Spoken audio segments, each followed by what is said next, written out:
Hello there and welcome to the series of videos going through the content of A-Level Maths. Here we're looking at non-uniform rods so we can answer questions from exercise 4D. Well, if you've seen the video to exercise 4C, it's going to be all the same maths involved, only this time we're going to work with non-uniform rods, in which case we can't just assume that the centre of mass of the object is in the centre of the rod. It might be, but it probably isn't. So let's get started with the question then. So Sam and Tamsin are sitting on a non-uniform plank AB of mass 25 kilograms and length 4 meters. The plank is pivoted at M and the midpoint AB, and the center of the mass is where AC is equal to 1.8 meters. Tamsin has a mass of 25 kilograms and sits at A. Sam has a mass of 35 kilograms. How far should Sam sit from A to balance the plank? Okay, well, the basis of this question is just to draw a really nice diagram, and hopefully you'll see what we need to do from there. So with any pivot points, we're going to have a reaction force at M. We're going to have the point C that's at 1.8 meters away from A. And we know that the pivot is in the direct center of this rod with 4 meters length, so it's going to be 2 meters from each side. We know that Tamsin sits at A, so that's going to be a 25G force there. Remember that if you've got a 25 kilogram mass, it's attached to your diagram as a force of 25G. And then we don't know how far Sam is sitting away from the pivot, and we don't know how far he's sitting away from A. So, what we should probably say then, instead of making the distance from A to Sam X, we would probably be better if we set the distance from M to Sam to be X. Okay, and all we've got to do now is just take moments about M. We don't really need to know this reaction force here. If we take moments about this point here, then this is a distance 0. This force here is a distance 0 away from the pivot, so we're just working with these three forces here. And we're going to imagine the clock face in the centre there, so this one's going to be an anti-clockwise moment, anti-clockwise moment, clockwise moment, and if the plank is balanced, then these forces will balance out. So we don't need to use strategy 1 for this one, we're just going to jump straight to strategy number 2. And we'll first have a look at this force here. It's a distance 2 meters away of force 25G, and that is going to be an anti-clockwise moment. So that's going to go on the anti-clockwise side, 2 times 25G. The next force we'll look at is this one here, 0.2 times 25G, and again that's anti-clockwise. And this force on the right hand side here, it's a distance x away with a force of 35G, so we'll put x times 35G on this side and start to simplify now. And we've got x is equal to 1.57. That's the distance from the pivot to Sam. The question is to find the distance from A to Sam. So in this case, Sam should sit 3.57 meters from A or 0.43 meters from B. Okay, so there we are. It was all we had to do in this question that's different to the previous questions we've had a go at is just to put the centre of mass not in the centre, just somewhere else. Right, okay, now let's move on to the next question then. So we have a rod of 3 meters long, weight of 20 newtons. It's in a horizontal position resting on support C and D. A to C is 1 meter, A to D is 2.5 meters. The magnitude of the reaction at C is 3 times the magnitude of the reaction at D. Find the distance to the centre of mass from the rod A. So let's get our nice diagram in action here. We have pivots 1 meter away from A and 2.5 meters away from A as well, with 0.5 on that side if the total distance is 3 meters. We have reaction force at C and a reaction force at D. And now we need to estimate where on the diagram our centre of mass is going to go. Well, what the information we have is that we have a reaction at C being 3 times the reaction at D. Therefore, I'm going to assume here that the force of the plank of the rod is going to be closer to C because it's supporting more of the weight. And what we can do now is we can replace, we know that the magnitude of the reaction at C is 3 times the magnitude of the reaction at D, so let's take the magnitude of the reaction at D, times it by 3, and we get RC. Okay, so the first thing we're going to do then is work out the upward and downward forces that we have going on here.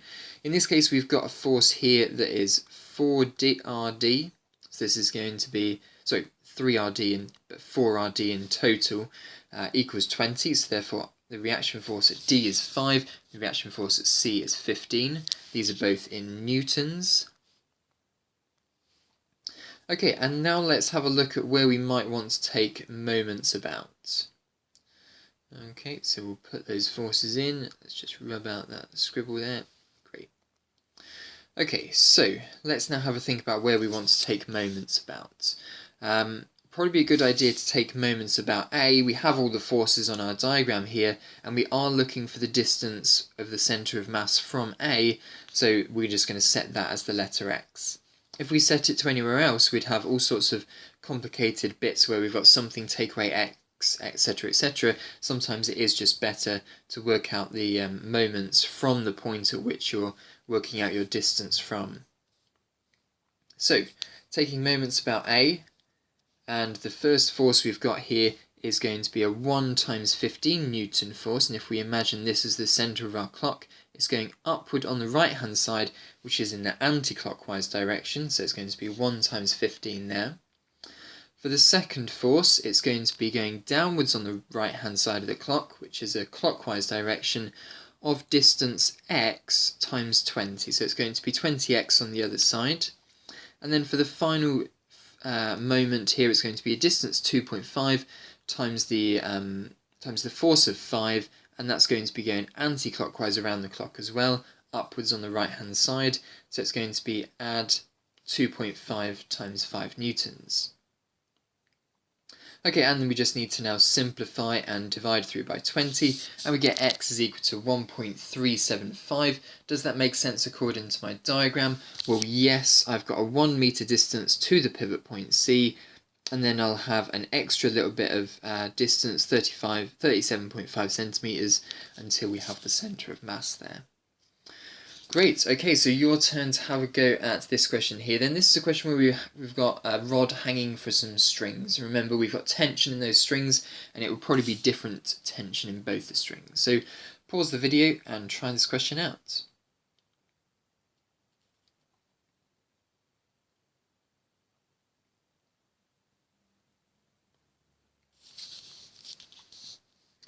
Right, okay, let's get a diagram drawn then. So we have a non-uniform rod from A to B of length 5 meters of mass 15 kilograms. Non-uniform, so I can't just go ahead and straight away put the 15G in the middle. It rests horizontally, suspended from the ceiling from 2 vertical strings attached to C and D, where we have C string that is 1 meter away from A. That will have a tension of TC. And the other one is 3.5 away from A, so that's going to be 1.5 meters away from B, so the middle value there is going to be 2.5. Okay, just check that adds up to 5. Yeah, great. Okay, moving on to the next bit then.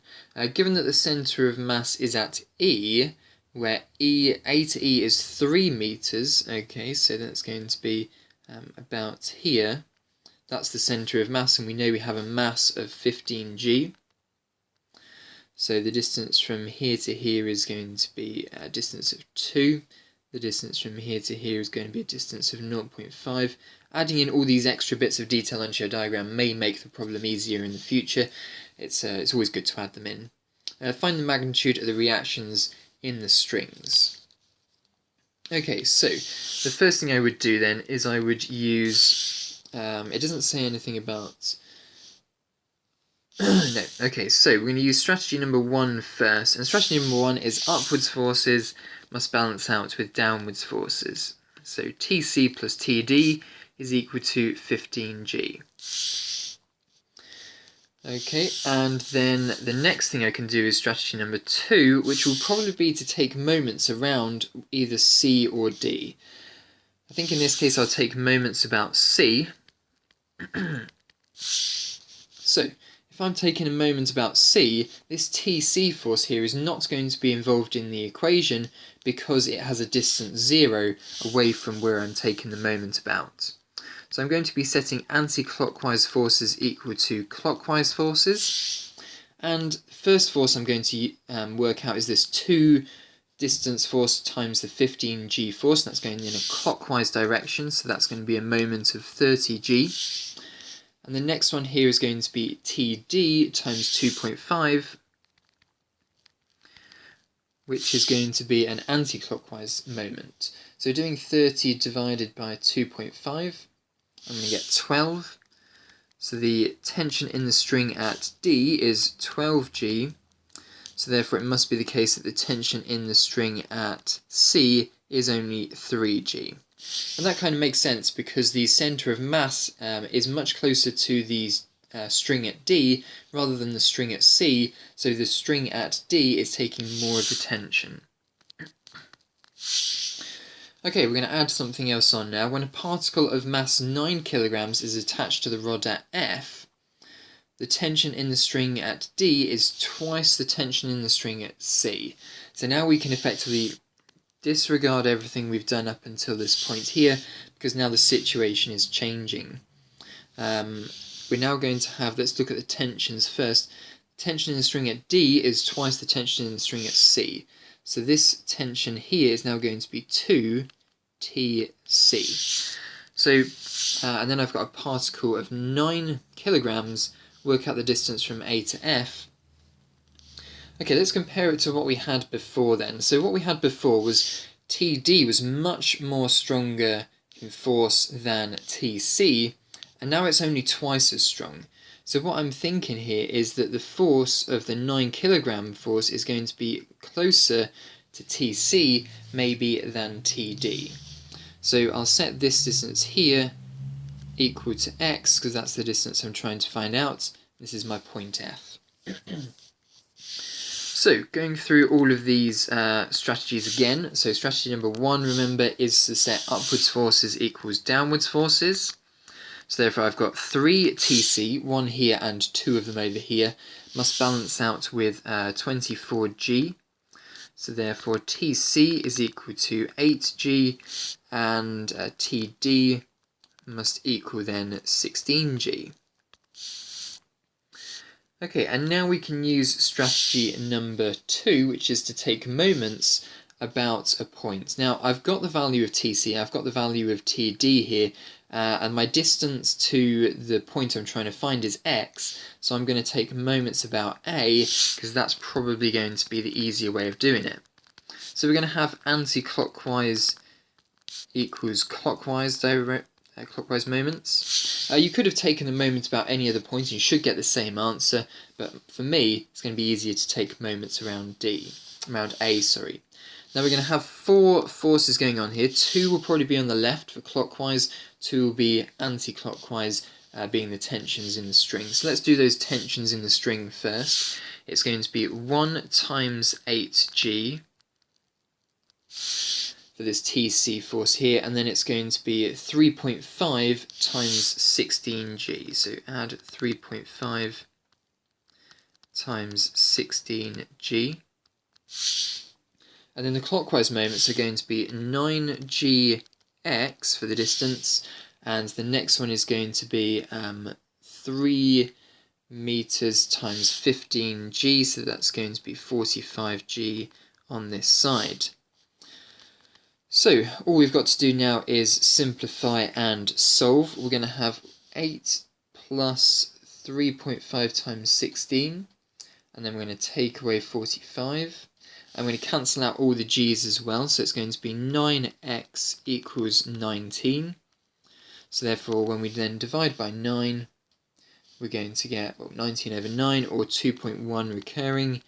2.1 recurring. I might just write that 19 over 9 on this side, just in case they want it in an exact answer. Okay, so there we are. That's the final answer for this question here then. So these questions are starting to get a little bit more difficult now. Do take a while to go through as many questions from exercise 4D as you've got time for, paying particular attention to those problem-solving questions and those exam-type questions as well. Great, thanks very much for watching.